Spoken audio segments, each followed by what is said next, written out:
Is the first full day of fall, a time when many look forward to cooler temperatures while others dread the return of allergies. Well, this year, allergy sufferers also have concerns when it comes to COVID-19.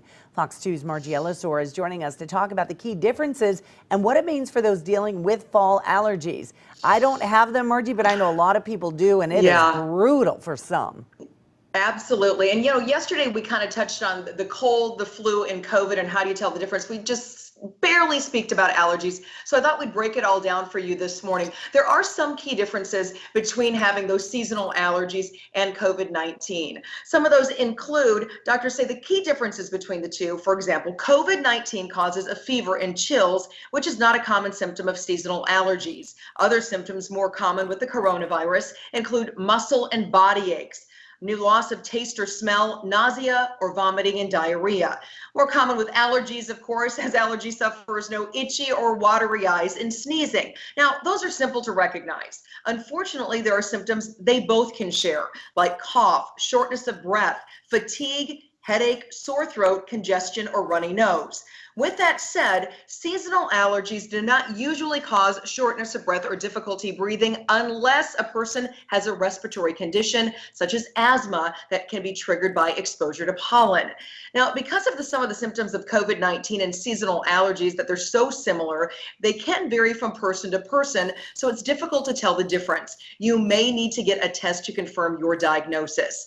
Another big question is, does having seasonal allergies increase your risk of contracting COVID or having more severe symptoms if you don't actually contract the virus?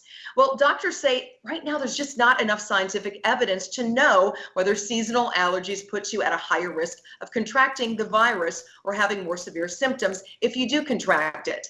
We do know that older adults and people who have severe underlying medical conditions, we're talking about things like obesity, diabetes, or heart or lung disease, they are at a higher risk for developing more serious complications when they have COVID.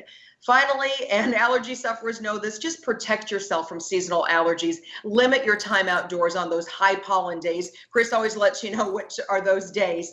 When outside, avoid activities that stir up pollen like mowing, raking leaves, and when you come inside, take a shower, change your clothes.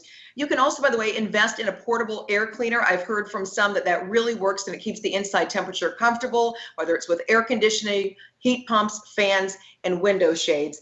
But allergists really say, if you have any symptoms that are out of the ordinary, and those who suffer from these fall allergies, you're going to know if it's something different than what you normally have. It's really best just to check with your allergist or a doctor and discuss those symptoms that you're having this time of year that you've never had before.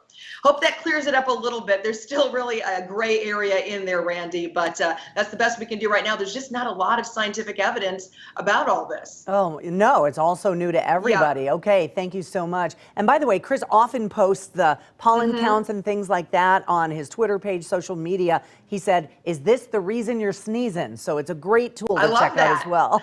All right.